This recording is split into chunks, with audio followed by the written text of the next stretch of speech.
Apple finally launched its long-awaited iOS 14.5 anti-tracking technology, but it wasn't all good news because its latest and greatest security was beaten by kids and teddy bears, of all things. Google, meanwhile, is going in completely the opposite direction with creepy new technology that it's now trialing across millions of its own users. And meanwhile, WhatsApp has issued a serious warning around people losing access to their accounts. Welcome to Straight Talking Cyber.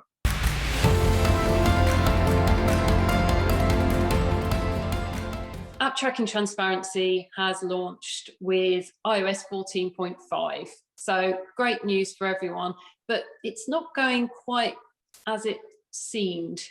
We thought it was going to be a big bang, but it's been more of let's say a bit of a mess in terms of the approach.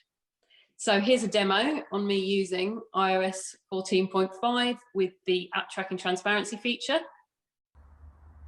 Today, I'm going to be talking to you about Apple's app tracking transparency, which is a new privacy feature in iOS 14.5. So I'll show you how to use it and how to stop tracking altogether in your settings. So app tracking transparency works when you open an app and you have enabled a setting called allow apps to ask to track.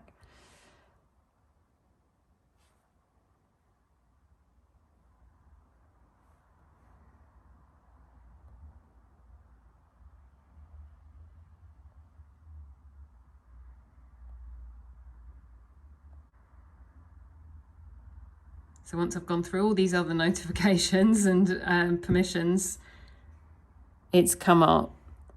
So for the sake of argument, I will allow the app to track. There we go. Now I'll go into my settings, tracking, and there is Foodie, which I've allowed to track. Luckily, I can actually turn this off. So as somebody who's interested in privacy, I wouldn't want to be tracked for the purposes of serving me targeted advertising. So I'll turn that off there. And actually in your settings, you can see this, allow apps to request to track. Now, what that means is you're allowed to get these pop-ups and they're allowed to ask to track you. And if you say yes, as I did just then they'll be allowed to track you across products. So when you're online or you're on another app, an app such as Facebook would be able to actually track you across those services using something called the identifier for advertisers. So if you'd like to turn that blanket off, you don't want those pop-ups coming every time, there you go. It's that easy. So you've made your iPhone much more private and apps are no longer allowed to track you. You say it's been a bit of a mess, okay? I think it's been a damp squib and a real disappointment. As you know, I've been talking about it for days. We all expected it to be smooth and on rails, and suddenly we'd wake up, our phones would have updated, and we'd be getting pinged all these very simple alerts: allowed to track, don't allow to track. And instead, what we had is mostly nothing. And then when we were seeing some of these alerts, they were, in my view, watered down, which I was not expecting at all. So I'm sitting here thinking that was a little bit mismanaged from a messaging perspective. Yeah, there's a few reasons for this. There's first of all, because you might have had ask apps to track turned off in your settings, which meant that carried over to iOS 14.5. A lot of people haven't realized that. The other thing is that although developers should have been ready with their little signs of pop-ups saying ask to track in iOS 14.5, a lot of them aren't. For example, Facebook said in an interview that this would be rolling out to users over the coming weeks. So users are starting to see this pop-up come up. Thing is, the pop-ups don't look like we expected them to look either, do they? I mean, we expected it to literally be a really obvious question that was uniform. And it isn't. There are little persuasive things in there like, well, this is why the app should track you. This is an absolute, it's so different from what we expected. It was really interesting because Apple put out a video on YouTube and then sent a press release and everyone knew it was out there and people were sharing it. And it was almost like a taunt from Tim Cook to Mark Zuckerberg saying, this is all about, it came across, this is all about Facebook and this is all about, why would you allow an organization to track? Maybe you want them to, you probably don't. We've brought this out. And then what we get are like splash screens with lots of explanations. And the thing that I find irritating about that is we know from cookies and the nonsensical explainers that get you to click yes when you go to a website, that if you just hit a user with a load of words, they just click yes to get it out of the way. That is not what this was supposed to be about. This isn't the kind of big bang, this big change we're expecting. There isn't this transparency, is there? Do we know if Apple are going to do anything about developers who try and persuade users not to stop them tracking? Is there anything in the pipeline? Yeah. They're not supposed to try and persuade people. What the developers are supposed to do, and what is in the guidelines, is that people should be presented with the information they need to make an informed choice. So they should know what they're saying yes to. And this is actually part of regulation, privacy regulation, especially the GDPR that we have in Europe, is this informed choice. You know, you have to opt in to something and know what it's about. You shouldn't be tricked. Most of the people watching this video probably use Google Chrome. And I say that because most people use Google Chrome. Well, Google is now giving you a pretty good reason to think about whether you should be switching to alternative. It's currently trialing a creepy new tracking technology. And the worst of it is, if you are in that trial, you don't even know about it. Have you heard of FLoC? FLoC is Google's new way of tracking people. People are aware of the third-party cookies that follow them across the web in Chrome. The difference with FLoC, Google says, is it's actually privacy first. The reason is it groups people into groups. So you're not tracked as an individual anymore. You're tracked as what it calls a cohort. Now, the interesting thing is cookies have some use as well. It means when you go to a site you've been on before, it can log you back in, it recognises you. It's also used for tracking you and targeting you with ads. FLoC has no good reason whatsoever. It is purely there to target you with ads, which is one thing. There is no excuse for that. These last couple of weeks, we've been talking about iOS 14.5, we've been talking about Apple, we've been talking about Facebook and all the tracking that's going on there. Meanwhile, we have had Google introduce FLoC. There was a little blog that went out, there was a little news piece, but this really seems like it's slipped under the radar a bit, that Google's almost hidden behind kind of the big bursts that were going around about Apple. It's a complex issue. FLoC's been on the drawing board for a couple of years now, and it's part of Google talking about becoming privacy first and putting data into a sandbox. So to protect you as the user, what they say they're trying to protect against is what's called fingerprinting, which is when Kate visits the website, we know who you are, we know where you live, you know how old you are, what you do for a living. Everyone hates the thought of that. The intent, so it's said, is to try and protect against that.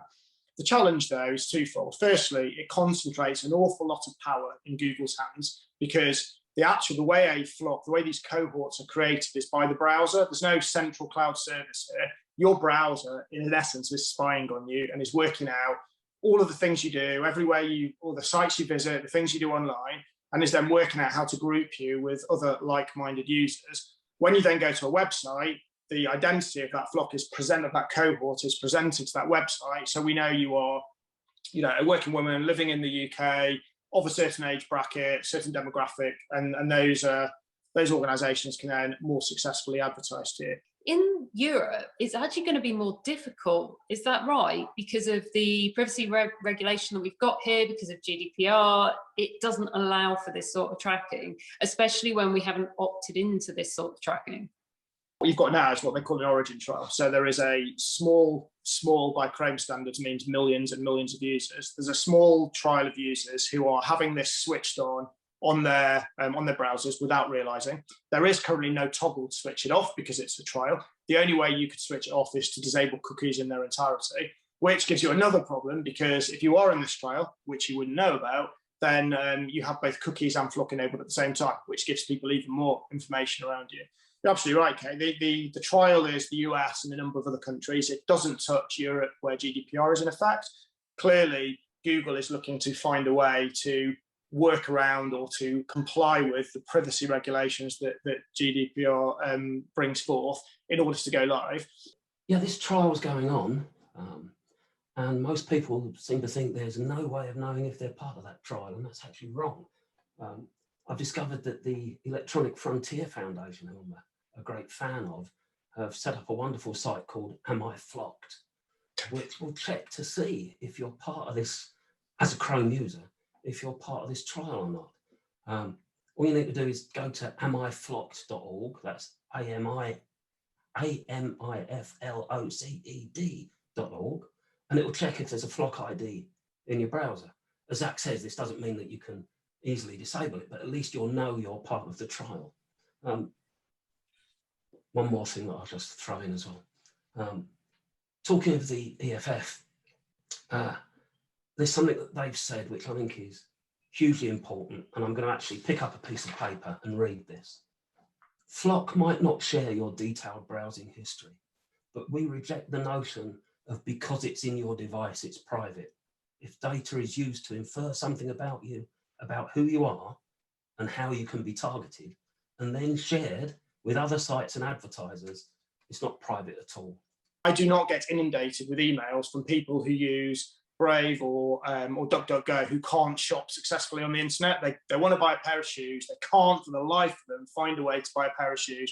They go on, they put into the search engine, buy shoes, and a load of houses, cars, and golf clubs turn up.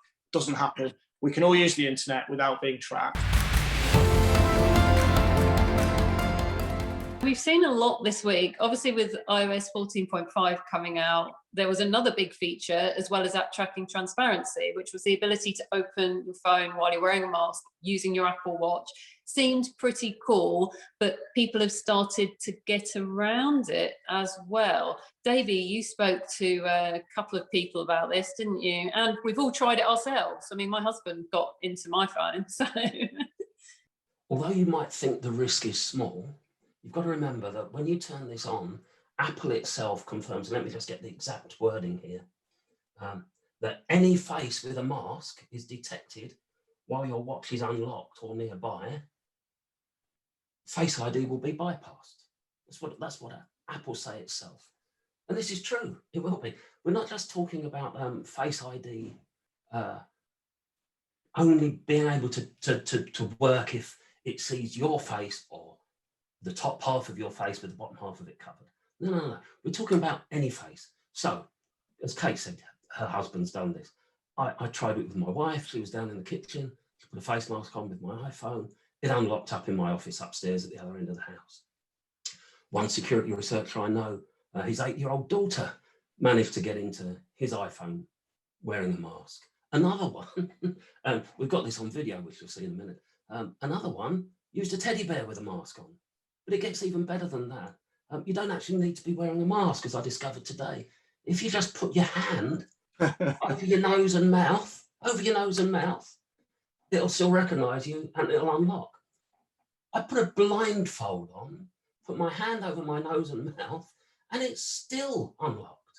I mean, this is ridiculous. And what's this for? Let's just remember what this is all for. This is to gain that lost 3 seconds it takes to type a passcode, a PIN into your iPhone. Is that really good use of your security awareness? I don't think so. So this is kind of the equivalent of when you're in your house, you leave your front door unlocked because what could happen, right? It's hard to see that taking the security down is anything but that. This is interesting. I mean, you can use your Apple Watch to unlock your iMac or your MacBook, and it's great because if you're in one room and somebody knocks the mouse on your desk and you happen to be wearing the Apple Watch, they get into your computer. So the whole proximity use of wearables to unlock normally secure devices is fraught with risk. Strikes me, David, that the advice you're giving this week is it's definitely not worth the risk. I was an Android user for many years before I switched back to iOS recently. Google has something called Smart Unlock that does much the same thing, but goes much further. It allows you to unlock your Android smartphone depending on where it's located. But of course, anybody else in that location with access to your smartphone could also unlock it if it's paired to a trusted device, which is the closest thing to unlock with Apple Watch. I wouldn't use it. I never used it. I don't think it's worth the trade-off for the slight amount of convenience it gives me compared to the loss of security. Now, I'm not just having a pop at Apple here at all. They've done pretty much all they can, I think, to try and make this as secure as possible. So when somebody unlocks your iPhone with a face mask on, whether it's you or anybody else, your watch on your wrist, and it's got to be on your wrist, you have to have wrist detection enabled, you have to have a passcode enabled on your Apple Watch. You'll get a notification with a haptic buzz as well, feedback. And that notification will tell you that your iPhone's been unlocked. And there's a button there that says lock iPhone. Press that button, your iPhone immediately locks again. But more than that, it can't then be unlocked again until your passcode's entered. So that's good, that's good security. But what bad security is producing this function in the first place for no reason. Nobody needs it. Nobody needs it. Why not have Touch ID? Or even if we had Touch ID on the Apple Watch, and so we could touch our fingerprint on the watch to open our phone, just something that involves fingerprints. It's far more convenient. Yeah, or even something that, you know, you could put on the screen that wasn't a PIN code, it was just a swipe. You know, Android always was much better at ways of getting into your phone that wasn't like a 1982 PIN code type access. So that, you know, you would have thought for a business like Apple, which is security and privacy first, it could have come up with a better, more secure way of doing it than this. Maybe the teddy bear video will embarrass them into action. Big story in the news this week, a big ransomware story. So David, can you tell us the details? Yeah, this will be Revil or Revil, however you want to pronounce it, which are the most prolific and sadly most successful of the ransomware operators. And they've recently claimed to have attacked part of the Apple supply chain. In this case, a hardware manufacturer called Quanta Computer. They're an original design manufacturer. They're responsible for making Apple Watches, MacBook Pros, etc. It would seem the company ignored the demands of the cyber criminals. So they went to Apple instead and demanded they pay the $50 million ransom instead. Now, the leverage here being that during the attack, they claim to have stolen schematics for and other data for things such as a new Apple Watch and the new 2021 MacBook Pro. Some blueprints have already been leaked onto the Revil press site. Yes, they do have a press site. They're very keen on marketing. And while some of these, and this is on the dark web, by the way, of course, some of these are just about components, and they're very difficult to say whether they're components for new products, existing products, and they mean very little to anybody. However, 9 to 5 Mac delved deeper into this a little bit, and they found a set of documents relating, they say, to the yet unreleased 2021 MacBook Pro. So the thing about ransomware is that once people are paying ransoms, it then fuels itself as an industry. So how do you stop it from happening? We've got businesses that are actually helping businesses who are victims of ransomware to negotiate. And that means that they're obviously paying the ransom. This is happening on a regular basis, much more than we need to do. Ransoms are costing as much as $2 million. That was a recent Sophos report. So, you know, it's a big, lucrative business and it's a big market. And in the last few days, it gets even more interesting because those documents, those schematics, have now disappeared from the Revil website. They've gone. However, messages in a private chat channel that Revil have set up, so it's been reported, show the ransom has now been discounted from $50 million down to $20 million if it's paid by May 7th. These chats also mention a dialogue starting with Quanta and a promise to stop talking to reporters at all during this negotiation period. So it looks like there are, I mean, we can't say for sure, nobody knows, companies who are victims of ransomware are very quiet when it comes to talking to the press. So we don't know for sure if this is what's going on, but it looks like negotiations are underway. Amongst all the talk about privacy this week, WhatsApp has quietly started warning millions of users that their time is running out and they could soon lose access to their accounts. WhatsApp does collect a lot of data, doesn't it? I mean, if you looked at the privacy labels, it was an absolute ton compared to the other messaging apps. Yeah, you're absolutely right. I think it's important to balance this debate. WhatsApp is a fantastic platform. It has done more than any other messaging platform to democratize access to end-to-end encryption.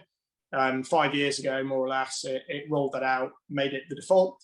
And as a consequence, most messages globally are now end-to-end encrypted, whether it's WhatsApp or it's some of its competitors. There are clearly outliers, Telegram, Facebook Messenger, SMS, which is horrific, but there are outliers. But we all have access now to encrypted messaging. But WhatsApp is owned by Facebook, and Facebook isn't in the business of providing secure messaging. Facebook's in the business of targeting us with ads and harvesting and processing our data. And we know that the WhatsApp founders left the business years ago because of these concerns. This has been a running concern, a running issue with WhatsApp being part of Facebook since the acquisition took place. So in January, lots of people received a message, didn't they, when they opened WhatsApp, and it said, agree to these terms or stop using WhatsApp, we'll delete your account. So what's going on? What happened? WhatsApp had a horrific start to 2021. As we talked about before, Apple launched its privacy labels, or it mandated privacy labels on the App Store at the tail end of last year. And very quickly, WhatsApp was almost the first victim of that campaign. It was very public that WhatsApp as a secure messenger appeared to be collecting a lot of information. WhatsApp and Facebook went after Apple publicly and said it was hypocritical, that it hadn't held itself to the same level of scrutiny with iMessage, which in the US is much bigger than WhatsApp. So and Zuckerberg talked about this in an analyst briefing back in January, that iMessage, Apple is a competitor to Facebook with things like iMessage. Anyway, Apple pulled the rug somewhat under Facebook's feet and launched a privacy label for iMessage, and that made the situation worse for WhatsApp. We've talked about it on Forbes, where you could see that iMessage collects very scant amounts of data. WhatsApp potentially collects a lot more. So that was one thing, and as that debate started to die down, then, as you say, Kate, we had the mandated change of service terms now. This has been one of the most misreported stories of the year so far. And, whilst some of that clearly the fault lies with the media for over-egging and embellishing stuff, candidly, in my view, a lot of the fault lies with the communications that came out of Facebook and WhatsApp at the time, because they messed the whole thing up. In essence, the truth is this. Facebook needs to commercialize the 2 billion users on WhatsApp because it doesn't charge for it. So it needs to find a way to make money. And it doesn't want to run ads because that would be almost like a red flag to a bull. So what it is doing instead is trying to use the captive WhatsApp audience to engage with Facebook's business customers so they can make money. So we've seen payments, we're now looking at shopping and catalogs and businesses communicating with WhatsApp users. What happens if I don't accept the terms and conditions? Does that mean I'm not even going to be able to use WhatsApp anymore? Because I'm concerned about this. What we're seeing at the moment is WhatsApp issuing warnings to users as an in-app alert that says, accept the T's and C's, otherwise you will have restricted access to your account, which basically means you can't access your messages from on around May 15. And I spoke to WhatsApp and they confirmed they'd always said they were going to remind people nearer the time. That's what they're doing now. I wouldn't be surprised if there is a staggering number of people that haven't yet accepted these terms and conditions, because lots of people won't. Clearly, we're gonna hear a lot more about this over the next 2 or 3 weeks.